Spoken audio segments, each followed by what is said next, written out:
Marcus Reynolds sits in his $3,000 designer suit, watching the airline staff frantically trying to reboot their systems across all terminals.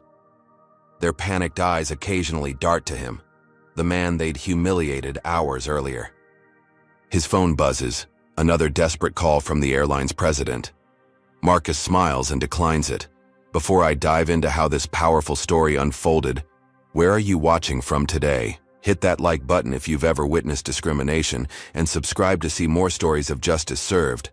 Now let's rewind to see exactly how Marcus Reynolds went from being denied his rightful seat to bringing an entire airline to its knees. Marcus Reynolds tightened his Italian silk tie as he walked through Atlanta International Airport.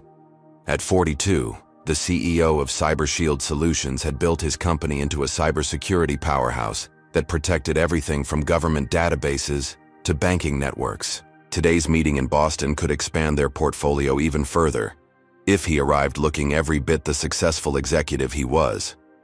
He'd paid for his own first-class ticket despite his company's allowance covering it. Marcus believed in experiencing his success, not just accumulating it. His charcoal Armani suit and handcrafted leather briefcase weren't just status symbols. They were armor in a world that often judged him instantly and harshly. The moment he approached the premium check-in counter, he sensed the shift. The attendant, a white woman in her 50s with a nameplate reading Tracy Williams, stiffened. Her welcoming smile faltered, replaced by a thin-lipped assessment. "Reservation name?" she asked, her tone noticeably cooler than it had been with the previous passenger. "Marcus Reynolds. I have a first-class ticket to Boston." He slid his ID and phone with the digital ticket across the counter. Tracy tapped at her keyboard with exaggerated focus. "I'm seeing some irregularities with your reservation, sir." Marcus raised an eyebrow. "Irregularities? I booked this flight months ago. I'm Platinum Elite status." He gestured to the status indicator on his digital boarding pass. "Yes, I can see that," she replied, not looking at his phone. "The system is flagging something. Please step aside while I assist other passengers." For 20 minutes, Marcus watched as Tracy processed other travelers, most of them white, with swift efficiency. He observed 3 passengers with lower status levels than his being upgraded to first class with Tracy's cheerful, "You're in luck today." When he finally stepped back to the counter, Tracy's expression hardened. "I'm afraid first class is overbooked today. We'll need to move you to economy." Marcus pulled out his phone. "That's not possible. I confirmed my seat yesterday. See? Seat 3A is assigned to me." "The computer system shows otherwise, sir." Her emphasis on "sir" carried an unmistakable edge. "Economy is the best we can do." From nearby, a middle-aged white businessman in golf attire remarked to his companion just loudly enough to be heard. "Those seats are expensive for a reason. Some people just don't understand how the system works." Marcus noticed Tracy's subtle nod toward a security officer, who began drifting in their direction. The message was clear: cause a scene and face consequences beyond a downgraded seat. 20 years of navigating corporate America had taught Marcus when to pick his battles. Making a scene wouldn't get him to Boston any faster or in better condition for his meeting. Instead, he would remember everything: names, times, details. His father had always told him, "Son, in this world your memory might be your most powerful weapon." "Fine," Marcus said, keeping his voice level. "Economy will have to do." Tracy's relief was palpable as she printed his new boarding pass for a middle seat in row 34, almost the back of the plane. "Boarding begins in 30 minutes, she said, already turning to the next customer with a renewed smile. As Marcus moved away, he caught her whispering to another agent while glancing in his direction. His jaw tightened, but he kept walking. What Tracy and Atlas Airways didn't know was that they hadn't just inconvenienced a passenger. They'd challenged a man whose company specialized in finding and exploiting vulnerabilities in systems, both technological and human. Marcus pulled out his phone and made a note of Tracy's full name, the time, and every detail of the interaction. CyberShield hadn't become an industry leader by accident. It was built on Marcus's ability to analyze weaknesses, create solutions, and above all, his strategic patience. While others saw his patience as submission, Marcus knew better. He was simply gathering data before executing a response. He caught his reflection in a window, impeccably dressed in his $3,000 suit with nowhere appropriate to sit. The irony wasn't lost on him, nor was the familiar sting of being judged by his skin rather than his success. As he headed toward his gate, Marcus recalled his father's voice. "They'll always see your skin before your suit, son. The question is, what will you do when they show you who they really are?" Today, Atlas Airways had shown him exactly who they were. And soon, Marcus would show them exactly who he was. The economy cabin of Flight AT-1428 to Boston felt like a calculated insult after the spacious first-class seat Marcus had paid for. Wedged into a middle seat between a heavy-set man who claimed both armrests and a college student whose headphones leaked thumping bass, Marcus attempted to maintain his dignity. His 6'2" frame, usually commanding in boardrooms, now folded uncomfortably as his knees pressed against the seat in front. The passenger ahead reclined immediately after takeoff, further reducing his space to the bare minimum. "Excuse me," Marcus called to a passing flight attendant with Heather on her name tag. "Could I get some water, please?" She glanced at him, briefly. "I'll be back with the beverage cart soon." She continued down the aisle, stopping to chat warmly with other passengers. 20 minutes passed. The beverage service began at the front of the cabin. Marcus watched as Heather attentively served other passengers, refilling drinks and offering extra snacks.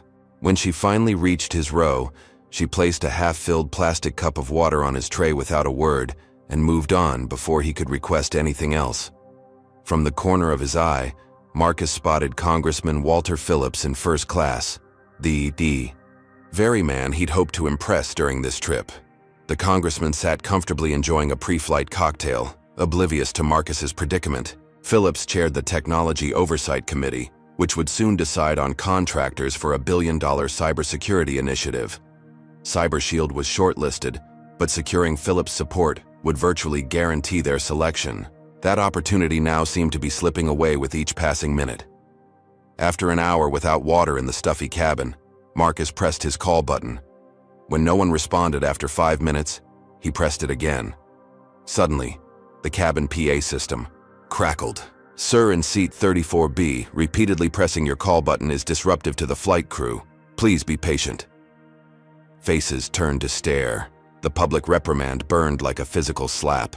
Marcus saw Congressman Phillips glance back curiously before returning to his comfortable conversation with a flight attendant who refilled his drink without being asked.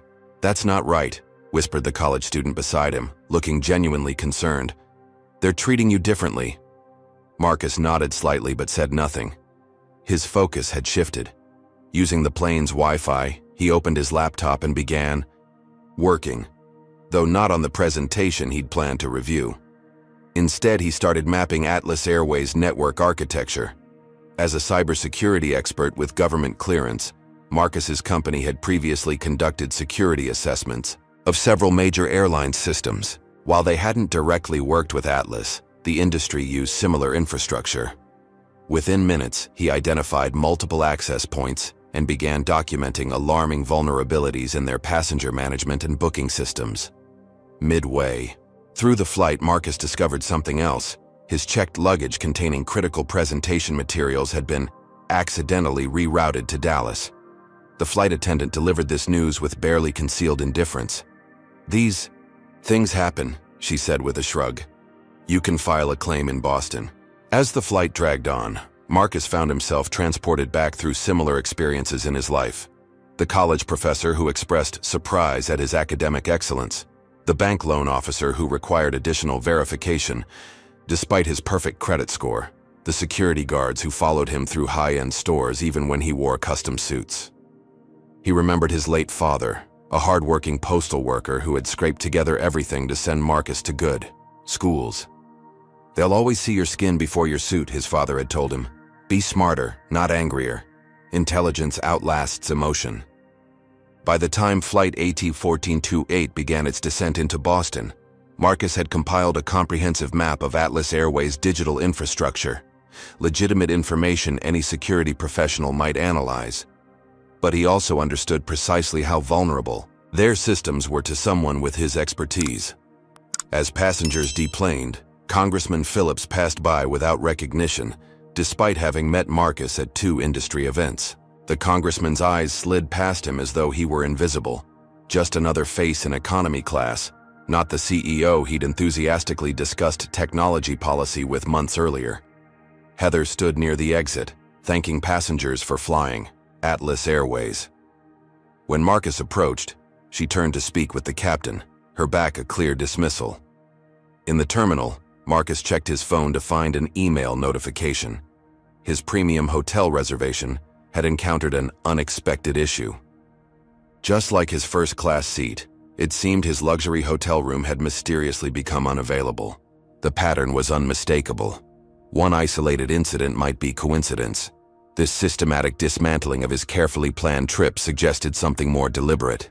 Tracy Williams had made calls, ensuring the successful black man in the expensive suit would be put in his place. As he headed toward ground transportation in his rumpled suit, Marcus reflected on his father's wisdom with new understanding. Being smarter meant seeing the bigger picture, and sometimes intelligence required showing others the consequences of their actions in terms they couldn't ignore. Atlas Airways had seen only his skin and not his capabilities. Soon, they would learn what a costly mistake that truly was. Have you ever watched everything you've worked for slip away because someone else decided you didn't deserve it?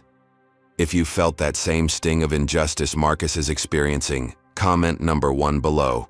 If you believe he should fight back against this discrimination, hit that like button right now.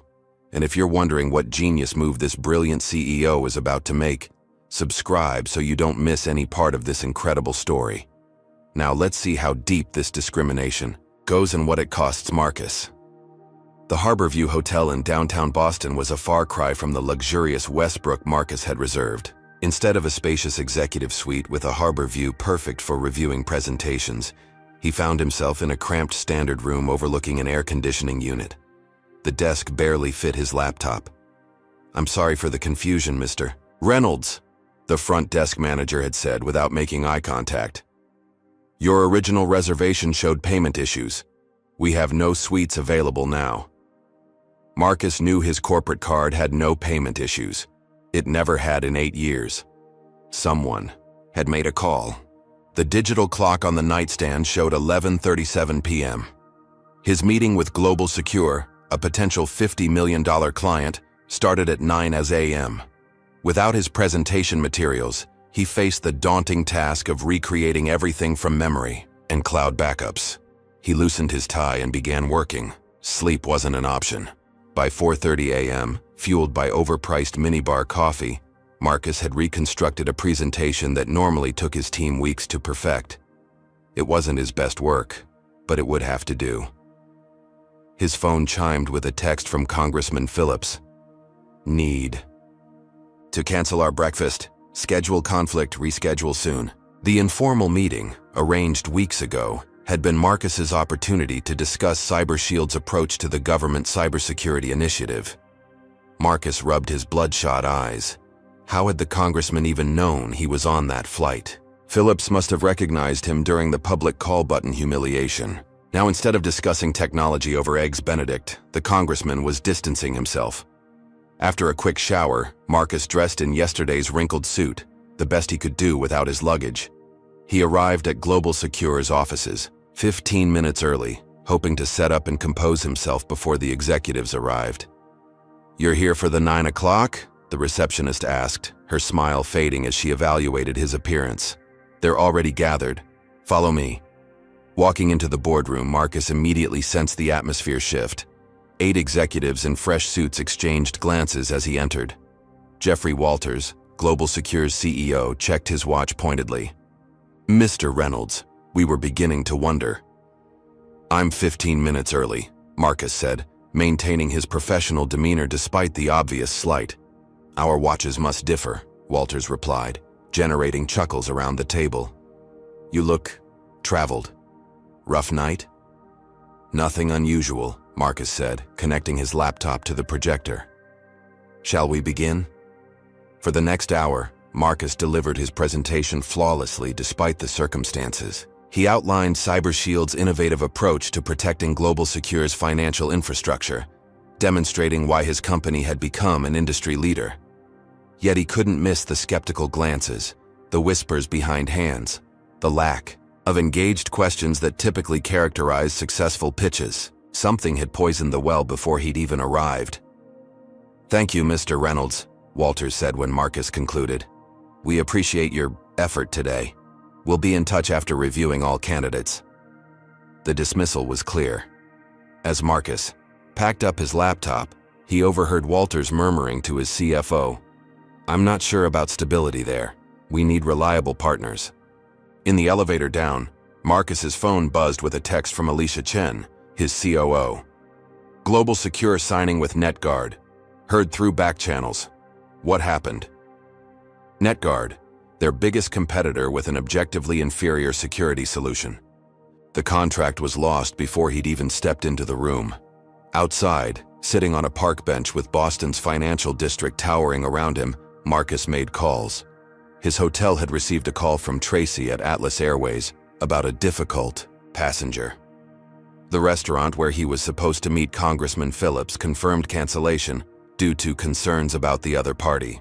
Even the car service had mysteriously overbooked after his flight landed. His phone rang. James Henderson, a board member at CyberShield. "Marcus, what's happening in Boston? I'm getting calls from investors concerned about stability issues. At executive level, stock dropped 3% this morning on rumors." The systematic dismantling of his professional reputation was spreading like a virus. One airline employee's prejudice had cascaded into a threat to everything he'd built. "James, I need to cut this trip short. I'm heading back to Atlanta tonight. We need an emergency executive meeting tomorrow morning."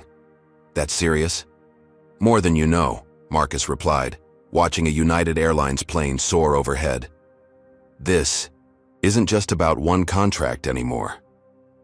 As he ended the call, another notification appeared. A news alert about Atlas Airways announcing a major technology upgrade to their booking and customer service systems, a contract CyberShield had bid on months ago but never heard back about. The pieces connected in Marcus's mind. Atlas hadn't just denied him a seat. They'd denied his company a contract, likely giving it to a competitor with less qualified security provisions.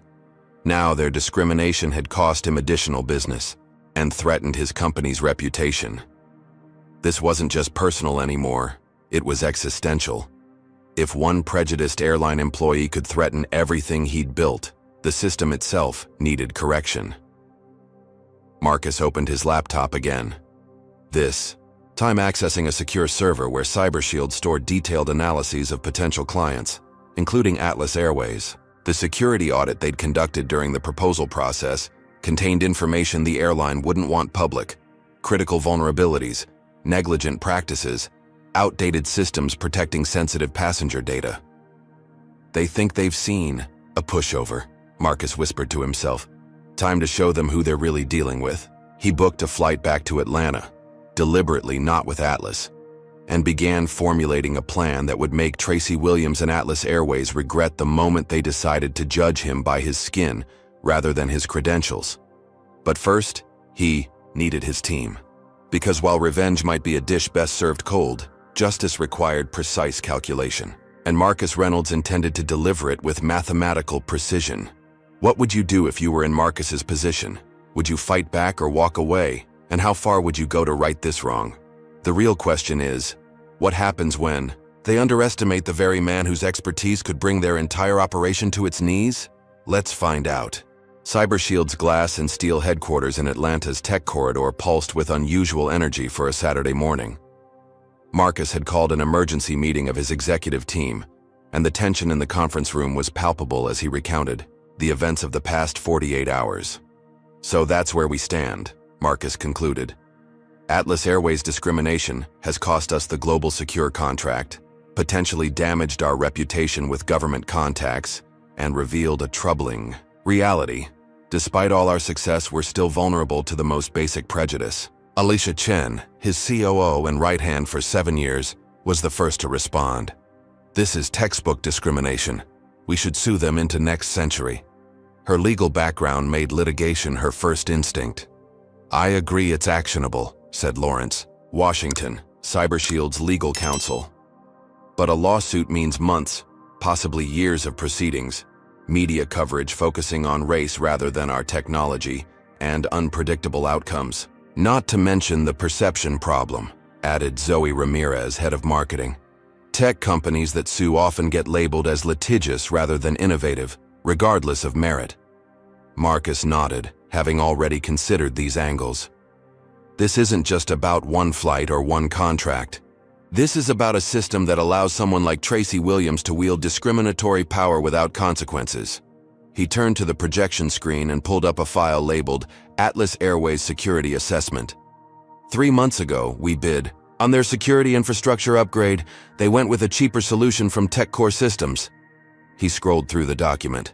Our assessment identified 17 critical vulnerabilities in their passenger data systems, payment processing, and booking architecture. Jamal Washington, Marcus's chief security officer, leaned forward.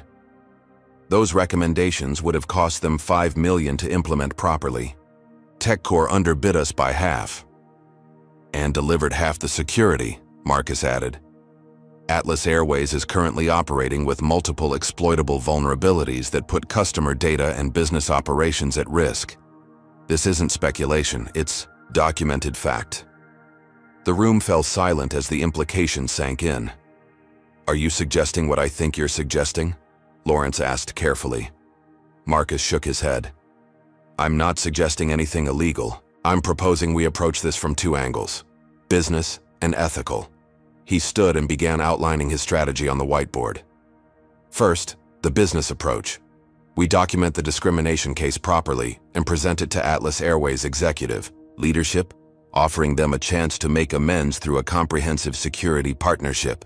And if they refuse? Alicia asked, though her knowing smile suggested she already anticipated the answer. Then we move to the ethical approach, Marcus continued. As cybersecurity professionals, we have an obligation to report critical vulnerabilities, especially when they potentially affect millions of travelers. Jamal caught on immediately. A detailed disclosure of their security failures to industry watchdogs and regulatory bodies. Precisely, Marcus confirmed. Not as retaliation, but as professional responsibility. If they won't protect their customers voluntarily, perhaps public scrutiny will motivate them. He returned to his seat at the head of the table. But before either approach, we need irrefutable documentation. Jamal, I want our best team conducting a deep analysis of Atlas Airways' current vulnerabilities, within legal boundaries of public-facing systems only. Jamal nodded. I'll assemble the team immediately. We'll set up in the secure lab. Zoe, I need everything you can find on Atlas's corporate culture, leadership, and any previous discrimination complaints. On it, she replied, already typing. Fortson. Alicia, prepare both the business proposal and the ethics disclosure. Lawrence, ensure everything we do stays within legal boundaries. As the team dispersed to their assignments, Marcus remained at the conference table, studying the security assessment. He noticed a name he'd overlooked before. Richard Whitfield, Atlas Airways CEO, had personally rejected CyberShield's security recommendations as excessive and unnecessary expense. A quick search revealed Whitfield's background: old money, exclusive schools, and a corporate history marked by cost-cutting and outsourcing. Further digging uncovered 3 settled discrimination suits during his tenure, all with confidentiality agreements. By evening, Jamal's team had established a secure war room in the building's most protected area. 6 security analysts, deliberately selected to represent the diversity that made CyberShield stronger, worked with focused intensity. We're finding even more vulnerabilities than we documented 3 months ago, Jamal reported. Their recent upgrade actually introduced new security holes. It's borderline negligent. Just then, Marcus's secure email pinged with an anonymous message. Atlas Airways employee here. What happened to you happens daily. Attached is our customer service protocol. See section 4.3 on profile assessment. They train us to do this. The attached document contained explicit instructions for treating passengers differently, based on subtle coding language that thinly disguised racial profiling. We have everything we need, Marcus told his team after reviewing the evidence. Tomorrow we approach Atlas Airways as concerned security professionals. They'll have one chance to make this right. He looked around at the diverse, brilliant team he'd built, people chosen for their minds, not their appearances. And if they refuse, we'll show them exactly why discrimination isn't just morally wrong, it's bad business. As the team worked, into the night, Marcus received a text from Congressman Phillips. Heard about global secure decision, unfortunate. Atlas CEO Whitfield is golfing buddy. Said you seemed difficult. Committee decision on contracts coming next week. The message confirmed what Marcus already suspected. The old boy's network was closing ranks. His company's future, and the livelihoods of his 300 employees, was being threatened because one airline couldn't see past the color of his skin. Jamal, Marcus called across the war room, prepare operation system integrity as a contingency. If our meeting fails, we move to plan B. How far do we go? Jamal asked. Marcus considered the question carefully. Far enough to be heard, not so far as to cause real damage. This is about justice, not revenge. But as he said it, Marcus wondered if there was truly a difference anymore. Either way, Atlas Airways was about to learn an expensive lesson about judging a man by his appearance, rather than his abilities. The Atlas Airways corporate headquarters in downtown Atlanta projected power through architecture, all steel, glass, and towering presence. Marcus Reynolds arrived precisely at 10 in the morning for his scheduled meeting with the executive team, dressed in a bespoke Navy suit that made his college football linebacker build even more imposing. The security desk created the first obstacle. ID, please, the guard said without looking up. When Marcus presented his identification, the guard frowned. You're not on my list. Check again, Marcus replied calmly.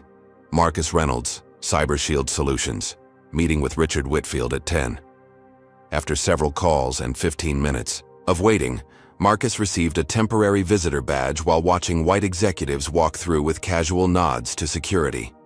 You'll need to go through the scanner, the guard added, pointing to a metal detector that hadn't been used for anyone else. Marcus complied silently, documenting every discrepancy in treatment. This wasn't pettiness. It was evidence. In the lobby, a receptionist informed him, Mr. Whitfield is running behind schedule. He asks that you wait.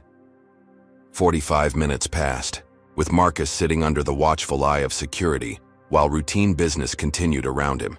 He recognized the tactic, a power move designed to diminish his importance and test his temperament. Finally, an assistant appeared. Mr. Whitfield, we'll see you now. Instead of the executive boardroom, Marcus was led to a small side office with uncomfortable chairs and no windows. 5 men in expensive suits and 1 Asian woman sat waiting, with Richard Whitfield, silver-haired and tanned from recent golfing, at the head. Mr. Reynolds, Whitfield said without standing, we've squeezed you into a busy schedule. I understand you have concerns about your recent flight experience. The dismissive tone set the stage. This wasn't a meeting between equals, but a perfunctory address of a complaint they'd already decided to dismiss. My concerns extend beyond a single flight, Marcus replied, maintaining eye contact with Whitfield. I'm here regarding a pattern of discrimination that affected not just me personally, but has business implications for both our companies. He opened his briefcase and distributed folders to everyone present. This documents the event's beginning, with my denied first-class seat despite confirmation, continuing through the systematic mistreatment during the flight, and culminating in what appears to be intentional sabotage of business relationships. Whitfield barely glanced at the folder. These things happen in travel, overbooking, system errors. There was no overbooking, Marcus interrupted, pulling out flight manifests his team had obtained. First class had 3 empty seats on that flight. Your employee Tracy Williams deliberately denied me my confirmed seat while upgrading white passengers with lower status. Bradley Thompson, Atlas Airways COO, leaned forward. That's a serious accusation without proof of intent. Page 3 contains witness statements, Marcus countered. Page 4 shows the pattern of calls made by Ms. Williams after the incident to my hotel, restaurants, and potentially business contacts. Marcus turned to a new document. More concerning is page 5, your company's customer service protocol with section 4.3 highlighted, instructing employees to make profile assessments that amount to racial profiling. The Asian woman, who hadn't been introduced and hadn't spoken, looked uncomfortable. Marcus noted she was the only person actually reading the documents. As a result of these actions, Marcus continued, my company lost a $50 million contract with Global Secure, and our government contract opportunities have been jeopardized through your connection with Congressman Phillips. Whitfield's face tightened at the mention of Phillips, confirmation of the connection. Beyond the discrimination issue is a security concern. Marcus opened his laptop and turned it toward the executives. This is the security assessment we provided during our bid for your systems upgrade 3 months ago. You rejected our recommendations as unnecessary expense and went with TechCore's inferior solution. He clicked through slides showing vulnerability points in Atlas's systems. Our current analysis shows your passenger data, payment systems, and operational infrastructure remain critically vulnerable. As cybersecurity professionals, we're ethically obligated to report these vulnerabilities if they're not addressed. Bradley Thompson's face reddened. That sounds like a threat. It's a professional obligation, Marcus corrected. Just as your obligation as executives is to ensure your company doesn't engage in discriminatory practices or operate with negligent security standards. He closed his laptop. CyberShield proposes a comprehensive solution, a formal apology, sensitivity training, implementation for customer-facing staff, and a security partnership to address your vulnerabilities properly. In return, we'll consider the matter resolved. Whitfield leaned back, his expression calculating. And if we consider the matter already resolved? You received inconvenient service. It happens. This wasn't inconvenience, Marcus said, his voice steady. This was discrimination that damaged my business. If unaddressed, we'll file formal complaints with the FAA, EEOC, and relevant congressional committees. Additionally, we'll submit our security findings to industry watchdogs as required by professional ethics.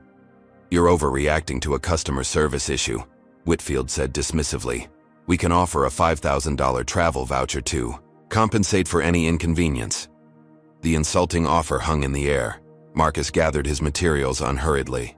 I'll need your response to our actual proposal by tomorrow at noon, he said, standing. My team is prepared to move forward either way. As he reached the door, Whitfield spoke to his legal counsel just loudly enough to be heard. Get me everything. On him. Everyone has skeletons. Marcus turned. Unlike your security systems, Mr. Whitfield, mine are actually impenetrable. Good day. He walked out with his head high, knowing the threat had just confirmed everything. Atlas Airways leadership was cut from the same cloth as Tracy Williams. Discrimination wasn't a bug in their system, but a feature. Back at CyberShield headquarters, his executive team waited anxiously. How did it go? Alicia asked. Exactly as expected, Marcus replied. They see this as a PR issue to manage, not a problem to solve. Whitfield all but confirmed he's been calling his connection Congressman Phillips. What's our next move? Jamal asked. Marcus took a deep breath, weighing the consequences one final time. His company, his employees, his reputation, all were at stake. But so too was a principle larger than himself, that no one should face systematic prejudice without recourse. Jamal, initiate Operation System Integrity, he said finally. It's time to demonstrate why cybersecurity should never be an unnecessary expense, and why discrimination is always a costly mistake. What would you do if someone tried to destroy everything you've built with a single act of prejudice? Would you walk away or fight back with every tool at your disposal? Comment number 1, if you believe Marcus is justified in his response. Or number 2, if you think he should find another way. Like this video if you've ever had to stand up against discrimination, and subscribe to see whether justice will prevail in this incredible true story. Now, let's watch as Marcus assembles his strategic response. Deep within CyberShield's headquarters, behind 3 layers of biometric security, Marcus's elite team transformed a conference room into a command center. Monitors displayed complex network maps, code repositories, and real-time system analyses. This wasn't just any team. This was Fire Team Alpha, CyberShield's most skilled security specialists. Everyone clear on parameters? Marcus asked, surveying the focused professionals around him. Jamal Washington, his chief security officer, nodded. Crystal clear. This is Operation System Integrity, a controlled demonstration of vulnerabilities, with zero permanent damage. The team represented the diversity that made CyberShield stronger. Jamal's network architecture expertise, Zoe Ramirez's social engineering brilliance, Miguel Cortez's systems design mastery, and Layla Patel's ethical hacking championships. Each had faced discrimination in their careers. Each understood the stakes went beyond one CEO's humiliation. Atlas Airways rejected our security recommendations to save money, Marcus continued. Now they'll learn why that decision, like their discrimination, was costly. But remember our boundaries. Passenger safety systems are absolutely off limits and we leave no permanent damage. He displayed the network architecture map his team had legally assembled through public-facing systems analysis. Atlas is running critically outdated security protocols on their booking and customer management systems. Their payment processing has vulnerabilities that could expose customer data. Their backup systems aren't properly configured. It's practically negligent, Layla commented, analyzing the code structures. They implemented half our recommendations incorrectly and ignored the rest.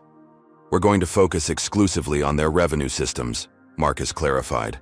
Nothing that affects flight operations or safety. Our goal is to demonstrate vulnerabilities through a controlled service disruption, not cause chaos. Jamal pulled up a more detailed schematic. We've identified 3 primary vulnerability points: their main booking engine, payment processing gateway, and customer authentication system. A coordinated approach will create system bottlenecks without damaging infrastructure. For hours, the team mapped every aspect of the operation. They created specialized tools to exploit the vulnerabilities without leaving permanent backdoors. Miguel developed code that would create processing backlogs in the booking system. Nothing destructive, just efficiency-killing bottlenecks that would demonstrate the vulnerabilities without causing data damage. Around midnight, Jamal made a surprising discovery. Boss, they've had multiple data breaches they never disclosed. He turned a monitor toward Marcus. Customer payment information was exposed 3 times in the past year. They paid ransom quietly, instead of fixing the underlying issues. That violates federal disclosure requirements, Marcus noted, his determination strengthening. Add it to the documentation package. As the team worked through the night, Marcus received an anonymous email from an Atlas Airways whistleblower. Internal documents showing the airline had been cited by federal agencies for security deficiencies, but had lobbied to keep the reports classified under transportation security concerns. Marcus stepped away to call a trusted contact at the FBI's cybercrime division. Just hypothetically, he asked after pleasantries, if an airline ignored federal security directives regarding customer data protection, what would be the appropriate reporting procedure? Hypothetically, his contact replied carefully, such negligence would require immediate disclosure to the Transportation Security Administration and Federal Trade Commission. Failure to report would compound the violations substantially. This confirmed Marcus's approach. Before executing Operation System Integrity, they would prepare comprehensive documentation of all vulnerabilities and previous breaches, creating an unimpeachable paper trail showing they were acting as concerned security professionals, not vindictive hackers. By dawn, the plan was complete. A precisely coordinated demonstration of Atlas Airways' vulnerabilities that would affect only their revenue generation systems, accompanied by detailed disclosure of existing security failures. The operation would begin during low traffic hours to minimize traveler disruption while maximizing the airline's awareness of its vulnerabilities. Before leaving the command center to rest briefly, Marcus visited his mentor, retired Judge Eleanor Williams, at her home in the historic district. "You're planning something consequential," she observed, serving tea on her veranda. At 76, little escaped her notice. Marcus explained the situation without technical details. Eleanor had been one of the first black federal judges in the region and understood discrimination's subtle and overt forms better than most. "When I was appointed," Eleanor said, sipping her tea, "they tried everything to make me quit. Changed my office to a converted closet. Lost my case files. Even had my name misspelled on the door for 6 months as Ellen despite corrections." She fixed Marcus with a penetrating gaze. The question isn't whether you should respond, but how you respond. Justice without wisdom becomes mere vengeance. I'm not seeking revenge, Marcus insisted. I'm seeking correction of a systemic problem. Then ensure your correction teaches rather than punishes, she advised. The best lesson changes behavior permanently by creating understanding, not just fear of consequences. As Marcus left, his phone rang, Congressman Phillips himself. Reynolds, the congressman began without preamble, I've heard concerning things about your government contract application. Certain parties have expressed concerns about your company's stability. The message was clear. Back off from Atlas or lose everything. Thank you for your transparency, Congressman, Marcus replied evenly. I look forward to addressing any legitimate concerns through proper channels. That night, as his team finalized preparations, Marcus questioned his decision one last time. Was he risking 300 jobs to address one man's wounded pride? But looking at the documentation of Atlas's discriminatory practices affecting countless travelers, he knew this went beyond personal vindication. This wasn't about a denied seat. It was about challenging a system that allowed privilege to override merit, prejudice to override fairness. It was about changing behavior through the only language some corporations understood, the bottom line. For you, Dad, he whispered, touching the photo of his father he kept in his wallet.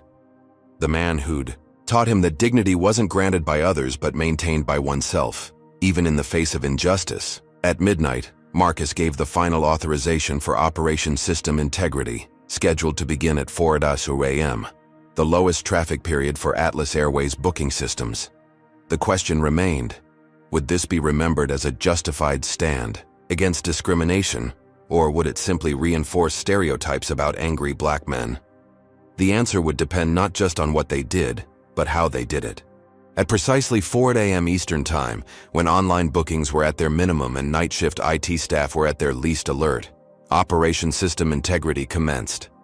In CyberShield's command center, Marcus and his team executed their carefully orchestrated plan. Initiating Phase 1, Jamal announced, his fingers flying across the keyboard. Miguel deployed the first code package, a specialized program that identified and exploited the security holes in Atlas Airways' booking system architecture. Unlike malicious attacks, this code created no backdoors and stole no data. Instead, it simply exposed the system's critical vulnerabilities by creating processing bottlenecks. Vulnerabilities confirmed in primary booking engine, Layla reported, monitoring the system's response. They're running critically outdated security protocols, just as we predicted.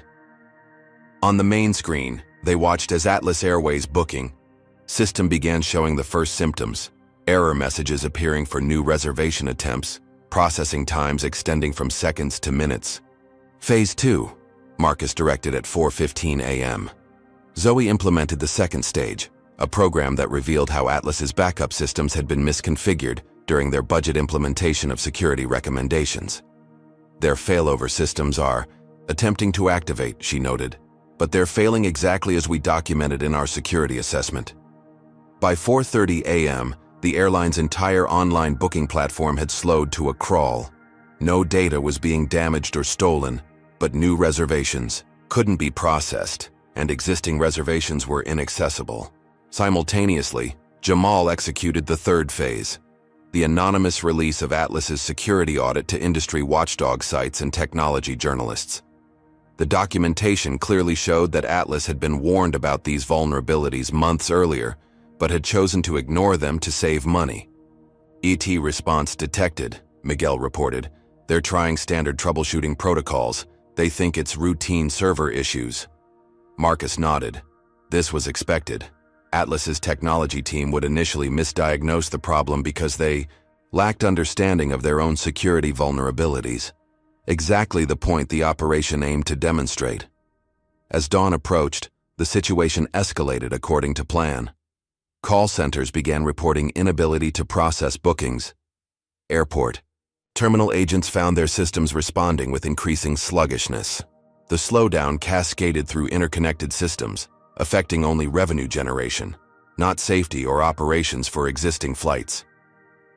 They're attempting to reboot primary servers, Layla noted at 6 a.m. It won't help because they don't understand the underlying vulnerabilities.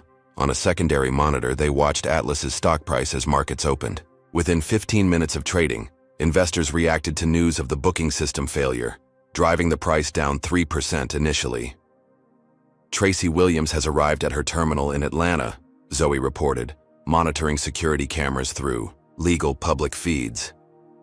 She's being instructed to process bookings manually. She looks stressed. Marcus felt no satisfaction at this, only resolution. This wasn't about Tracy personally anymore, but about the system that empowered her discrimination without accountability. By 8 a.m., the operation had achieved its objectives. Atlas Airways' booking system had been effectively non-functional for 4 hours.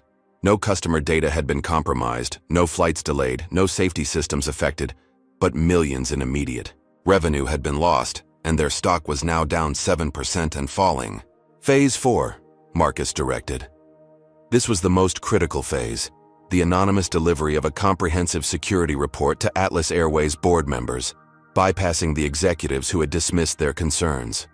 The report detailed exactly how their systems had been compromised, which vulnerabilities had been exploited, and most importantly, how to fix them properly.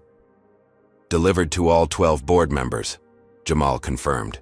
By 9 a.m., Atlas Airways had declared an IT emergency and called in external security consultants, the same ones who had implemented their inadequate solutions previously. Media reports began circulating about the airline's massive system failure and potential customer data vulnerability. They've called an emergency board meeting for noon, Zoe reported, monitoring communications.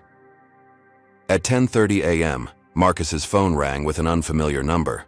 Reynolds, he answered. Mr. Reynolds, this is David Chen, Chief Technology Officer at Atlas Airways. The man sounded desperate. We're experiencing a significant system event that bears similarities to vulnerabilities your company identified in your proposal. We're wondering if your team might be available for emergency consultation. Marcus kept his voice neutral. That's an unexpected call, Mr. Chen, especially given your CEO's position yesterday that our security recommendations were unnecessary. That position has been reconsidered in light of current circumstances, Chen replied carefully. We're prepared to offer a significant consulting fee for immediate assistance. I'll need to consult with my team, Marcus said. In the meantime, I suggest having your CEO review the comprehensive security report that should have arrived in your board members' emails this morning. It contains the information you need. As he ended the call, Marcus turned to his team. Deactivate all protocols. The demonstration is complete. Within minutes, the programs that had exposed Atlas's vulnerabilities self-terminated, leaving no traces behind. As designed, the airline systems would gradually return to normal operation, but with logged evidence of their security failures that couldn't be erased or denied. Operation complete, Jamal confirmed. Clean execution across all phases. Marcus nodded. Now we wait. The true test would come next, not in the technical response, but in the human one. Would Atlas Airways learn from this demonstration, or would they simply patch the symptoms while ignoring the disease?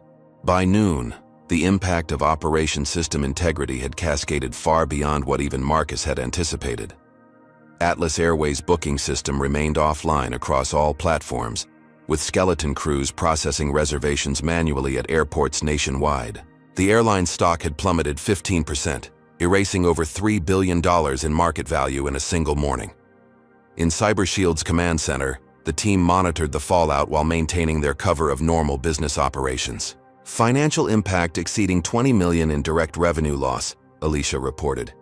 They've had to rebook passengers on competitor airlines at premium rates. News channels displayed footage of chaos at major airports, long lines of frustrated travelers, overwhelmed gate agents, and harried executives making hurried statements about temporary technical difficulties. At Atlanta International, where it had all begun, cameras caught Tracy Williams being berated by angry customers as she struggled with paper boarding passes. AP is reporting that the Department of Transportation has launched an emergency investigation, Zoe noted, scrolling through news feeds. Concerns about passenger data security triggered federal involvement. Marcus had anticipated regulatory interest, but not this quickly. The operation had exposed more systemic failures than they'd initially targeted. At 1:30 p.m., the real breakthrough came when an anonymous employee leaked internal Atlas communications to technology journalists. Communications showing executives had repeatedly ignored security warnings from their own IT staff to cut costs. "This wasn't us," Jamal confirmed after checking. "Looks like actual Atlas employees are speaking out." The leak triggered an avalanche of revelations. 3 former Atlas IT managers came forward with documented evidence of being fired after raising security concerns. Customer service representatives shared the discriminatory profile assessment guidelines that Marcus had confronted the executives with. A former HR director revealed multiple discrimination complaints that had been buried through settlements and NDAs. By mid-afternoon, Atlas Airways announced that CEO Richard Whitfield and COO Bradley Thompson had been placed on administrative leave pending an internal investigation. The board appointed an interim leadership team and promised full cooperation with all regulatory inquiries. At 3:00 p.m., Marcus issued a carefully worded press release. CyberShield Solutions notes with concern the reported security vulnerabilities at Atlas Airways. As leading cybersecurity experts with experience across the aviation sector, we stand ready to assist in resolving these critical issues to protect consumer data and restore operational integrity. Our team of diverse, industry-leading specialists is available for immediate consultation. The statement positioned CyberShield as a solution without connecting them to the problem, exactly as planned. Congressman Phillips called next. His tone had shifted dramatically from the previous day. "Marcus," he began with forced warmth. "Troubling developments with Atlas. I'm heading a special committee review of airline data security protocols. Your insights would be invaluable. Perhaps we could reschedule that breakfast?" "Happy to serve the public interest, Congressman," Marcus replied evenly. "My assistant will coordinate with your office." The congressman hesitated. "About our previous conversation, I may have received some incomplete information regarding your company. I want to assure you that the committee's contracting decisions are based solely on technical merit." Translation: he was distancing himself from Whitfield and trying to cover his political exposure. "I appreciate your commitment to objectivity," Marcus said, allowing the congressman his dignity while they both recognized the changed power dynamic. As evening approached, Atlas Airways' situation deteriorated further. Their attempt to bring systems back online had failed due to fundamental misunderstanding of the vulnerabilities. Customer service lines were overwhelmed. Competing airlines reported record-breaking single-day bookings. At 7:15 p.m., Marcus's private line rang. Elizabeth Porter, chairwoman of Atlas Airways board. "Mr. Reynolds," she began without preamble, "we find ourselves in an unprecedented situation. Your security assessment from 3 months ago predicted exactly what we're experiencing now.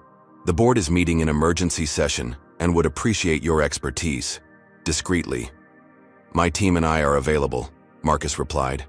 "However, given recent interactions with your executive team, I'd need certain assurances, such as acknowledgement of the discriminatory treatment I experienced, corrective action for responsible parties, and a comprehensive review of company policies. Additionally, we would require full authority to implement necessary security measures without interference." Porter was silent for a moment. "The board has already voted to terminate several executives, including Mr. Whitfield. As for your personal experience, I can only apologize profoundly. It appears to be part of a pattern we're just beginning to uncover." "Then we have a starting point," Marcus said. "I'll assemble my team for an emergency consultation." As he ended the call, Marcus looked around at the brilliant professionals who had executed this operation flawlessly. The same diverse team that made CyberShield an industry leader precisely because they brought different perspectives to problem solving. "Atlas Airways just learned an expensive lesson about judgment," he told them. "Now let's show them what they missed by choosing discrimination over merit." 1 month later, Marcus Reynolds stood at a podium in Atlas Airways' newly renovated corporate headquarters, addressing a room full of executives, technology specialists, and media representatives. Behind him, a screen displayed the logos of Atlas Airways and CyberShield Solutions side by side. Today marks the successful completion of our comprehensive security overhaul, Marcus announced. Atlas Airways now operates with industry-leading data protection protocols, ensuring both customer privacy and operational stability. The audience included many new faces. Tracy Williams had been among the first employees terminated once Atlas's internal review uncovered her history of discriminatory actions. Richard Whitfield and several other executives had resigned under pressure as evidence of systematic bias and security negligence mounted. In their places sat a notably diverse leadership team headed by new CEO Danielle Washington, a highly respected Black aviation executive recruited from a competing airline. The transformation wasn't just cosmetic. It reflected a fundamental shift in corporate culture following the catastrophic system failure that had cost Atlas over $40 million in direct losses and far more in market value. What began as an unfortunate incident has evolved into an industry-leading partnership, Marcus continued. Our companies have demonstrated that accountability, diversity, and technical excellence create stronger organizations than exclusion and prejudice ever could. He didn't mention the specifics of Operation System Integrity. He didn't need to.